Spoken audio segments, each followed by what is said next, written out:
किधर जाएंगे, लेफ्ट की राइट? मुझे बहुत डर लग रहा है। ये क्या है? ये क्या है? रात को इतनी आग किसने जलाई होगी? क्या है ये? चलो यहाँ से चलते हैं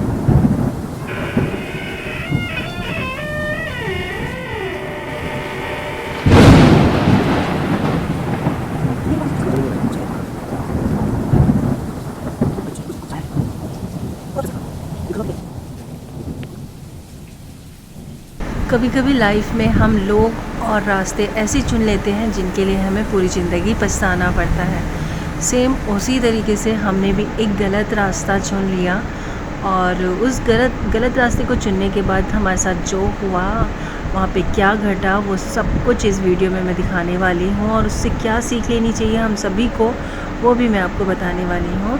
तो प्लीज़ वीडियो को लास्ट तक देखिएगा। हम निकल चुके हैं अपनी मंजिल की ओर और हमें बिल्कुल भी आइडिया नहीं है कि आगे जाके हमारे साथ क्या होगा।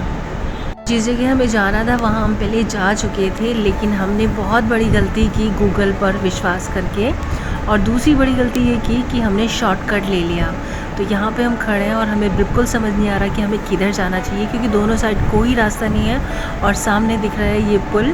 और इस पुल की भी मैं हिस्ट्री बताऊँगी। ये पुल इंडिया का पहला ऐसा पुल है जो सीमेंट से बनाया गया था और ये उत्तराखंड में है। तो हमने सोचा हम इसी रास्ते से चलते हैं, लेकिन ये पुल इतना लंबा लग रहा था हमें, या तो हमें डर की वजह से लग रहा था कि हम गलत रास्ते पे हैं या कहाँ जा रहे हैं। सुनसान रास्ता और एक भी गाड़ी, एक भी इंसान, कोई नहीं दिखाई दे रहा था। इस वजह से हमें बहुत ज़्यादा डर लग रहा था। लेकिन हमें अब ना आगे कुछ दिखाई दे रही थी अपनी मंजिल, ना पीछे दिख रही थी। तो हमने डिसाइड किया कि हम इसी पे जो है आगे बढ़ते रहेंगे। आगे क्या दिखेगा, कहाँ पहुँचेंगे, वो बाद में देखेंगे। ज़रूरी नहीं मशीन या गूगल हमें बिल्कुल सही रास्ता बताएं, कई बार वो हमें गलत रास्ते पे भी ले जाते हैं। इसीलिए रास्तों की नॉलेज होना बहुत ज़रूरी है अगर आप लॉन्ग टूर पे जा रहे हैं तो। और दूसरी बात ये है कि अगर आप दूर जा रहे हैं तो अपना गोल्ड ज्वेलरी बिल्कुल ना लेके जाएं। मैंने यहाँ पे बहुत बड़ी गलती की थी कि जितना भी मेरा सोना था, मतलब जो भी पहनना था मुझे शादी में, वो मैं सब लेके गई थी। तो ये बिग मिस्टेक थी मेरी। तो गोल्ड बिल्कुल नहीं लेके जाना चाहिए, क्योंकि बड़े बड़े हादसे लालच के तौर पे भी हो जाते हैं। पीछे से कोई पीछा कर रहा हो, किसी ने देखा हो तो उसकी वजह से पीछे लग जाते हैं। तो यहाँ पे ये गलती तो मैंने बहुत बड़ी की थी। मुझे इसका अंदाज़ा भी नहीं था कि हम किस समय जा रहे हैं। हमें लगा था हम 5 या 6 बजे निकलेंगे, लेकिन एक गलत मोड़ हमने ले लिया वहाँ से। हमें कोई दिख ही नहीं रहा था हमें किधर जाना। तो यही रोड दिखा हमें और हम इस रोड पर चल पड़े और बिल्कुल आइडिया नहीं था कि हम कहाँ जा रहे हैं। जहाँ पे हम पहुँच गए ना, वहाँ पे कोई रास्ता नहीं था और इस तरीके का था, रेत पड़ी हुई थी और ये झाड़ियाँ थी। और यहाँ झाड़ियों में और कुछ नहीं, आग जली हुई थी। यहाँ पे जो कहते हैं ना क्रियाक्रम, उस टाइप से कुछ हो रखा था और बहुत अजीब आवाज़ें आ रही थी यहाँ से।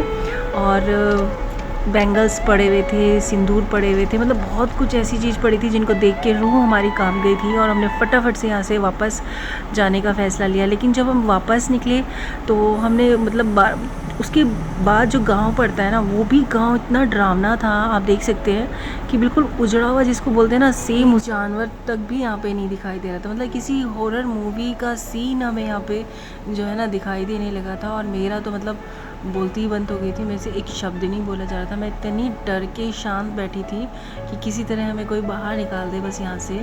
डर भी बहुत लग रहा था और पता नहीं इस डर में मैंने ये कब कैप्चर किया, कब ये वीडियो बनाई, मुझे खुद ही नहीं पता, क्योंकि उस समय होश ही नहीं था। और इतना डर, जब आदमी डर जाता है तो उसको कहाँ पड़ती है कि वीडियो बनाए ये करे। बट मैंने पता नहीं कैसे कैसे ये बना लिया, क्योंकि मुझे बहुत अजीब लग रहा था। और फिर हम चलते ही रहे कि चलना ही है, देखते हैं आगे कुछ। जैसे कोई एक हमें बाइक पे एक दिखे तो हमें थोड़ा हौसला सा मिला कि हाँ आगे चल के कुछ मिलेगा। तो आप देख सकते हैं कि चारों तरफ से दीवारें, घर, कितनी झाड़ियाँ लगी थी घरों में। बिल्कुल भी नहीं लग रहा था कि सालों से यहाँ पे लोग रह रहे होंगे। तो अगर आप कभी भी गूगल मैप के द्वारा लॉन्ग ट्रिप पे जा रहे हो तो प्लीज़ सावधानी से जाएं और दिन में निकलें, आराम से निकलें, 1-2 बार पूछ लें लोगों से और तभी आगे बढ़ें। कभी भी ये गलती ना करें कि इस तरीके से ये लॉन्ग ट्रिप पे आप गूगल की मैप से चलें। और देख सकते हैं थोड़ा थोड़ा सूरज भी आने लगा था, मतलब हमें चलते चलते सुबह हो गई थी और तब जाके हमें जान में जान आई। काफ़ी आगे जाने के बाद हमें ये होटल मिला और आप होटल की हालत जो है देख सकते हैं अच्छे से कि बिल्कुल उजड़ा हुआ था और सामने भी कोई शॉप या कोई भी कुछ ऐसा नहीं दिखाई दे रहा था। वे पे जब ट्रक वगैरह दिखने लग गए, लोग दिखने लग गए, तो स्माइल आ गई हम लोगों के फेस में। मेरी तो बहुत ही ज़्यादा आ गई, मैं तो बहुत ही ज़्यादा डरी हुई थी। और मन्नत पीछे सोया हुआ था, हमने ब्लैंकेट में रखा था क्योंकि हमने रात को वो बिल्कुल सोते हुए ही उठाया था। आप देख सकते हैं होटल की हालत, यहाँ भी आपको देखने से लगेगा कि कोई बरसों से जैसे आया ही नहीं है यहाँ पे। बहुत बुरी हालत थी, पेड़ सूखे हुए थे, मतलब टोटल मिला के ड्रामे मूवी बन गई थी हमारी। तो हमने कान पकड़ा, भगवान से जो है अच्छे से हाथ जोड़े कि किसी तरीके से हम वहाँ से निकल गए हैं। और यहाँ पे बस वही है कि जब हम थोड़ा ठीक हो जाते हैं, जब हम परेशानी से बाहर निकल जाते हैं, तो तब जो है चेहरा भी खिल जाता है और स्माइल भी आ जाती है। सेम उसी तरीके से अब मैं यहाँ पे थोड़ी खुश हूँ कि चलो जान बच गई। और जब जान बच गई है तो थोड़ा सा एंजॉय करते हैं, चाय पीते हैं आगे चल के। ये तो सोए पड़े हैं चाय बनाने वाले, आग जला रखे हैं। वाह, मैंने कहा सोए पड़े हैं चाय बनाने वाले।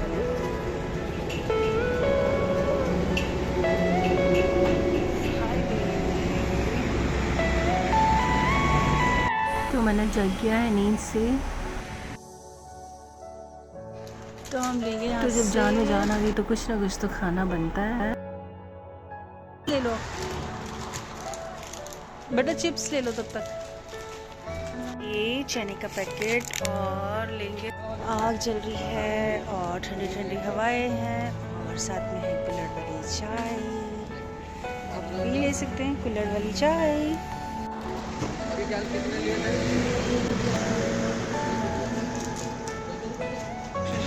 बहुत टेस्टी चाय। तो जी बस हमने भगवान का शुक्रिया अदा किया और उसके बाद हमने यहाँ पे पिया है बहुत टेस्टी चाय। इन लोगों को हम नहीं उठाया और यहाँ पे बहुत सारी मुर्गियाँ थी, उन्होंने पाली हुई थी, तो वो उनका भी बाहर निकलने का टाइम हो गया तो वो भी बाहर निकल गई। मैंने उनको भी कैप्चर कर लिया और बहुत बहुत शुक्रिया करके हमने भगवान से फटाफट से पी चाय, क्योंकि चाय पीने के बाद हमें आ जाती है एनर्जी। मुझ में तो आ ही जाती है, मुझे लगता है जैसे बहुत ज़्यादा पावर मैंने ले ली हो किसी चीज़ की। तो बस चाय ब्रेक के लिए हम थोड़ी देर और थोड़ा अपने आप को रिलैक्स करने के लिए यहाँ पे रुके हैं और बस फिर उसके बाद आगे चलेंगे। तो बहुत टेस्टी थी कुल्हड़ वाली चाय और उन बेचारों को हमने सोते सोते उठाया क्योंकि हम लोग पहुँच गए थे उनकी शॉप पे सबसे पहले बोलने वाली थी जल्दी। तो जो गलती हमने की वो गलती आप ना करें। और अगर आप बहुत लंबे रास्ते के लिए जा रहे हैं तो गूगल पे पूरी तरीके से डिपेंड होने की बिल्कुल ज़रूरत नहीं है। तो नॉलेज होना बहुत ज़रूरी है और अगर आपको कोई मिलता है तो उनसे ज़रूर पूछिएगा, 2-3 लोगों से रास्ता ज़रूर पूछिएगा, तभी आगे बढ़िएगा। और ऐसी कहीं जगह आप फंस जाएं तो आप बिल्कुल बाहर ना निकले गाड़ी से। तो इस सफ़र को करते हैं हम यहीं पे एंड। मिलते हैं नेक्स्ट व्लॉग में, तब तक के लिए बाय बाय, टेक केयर।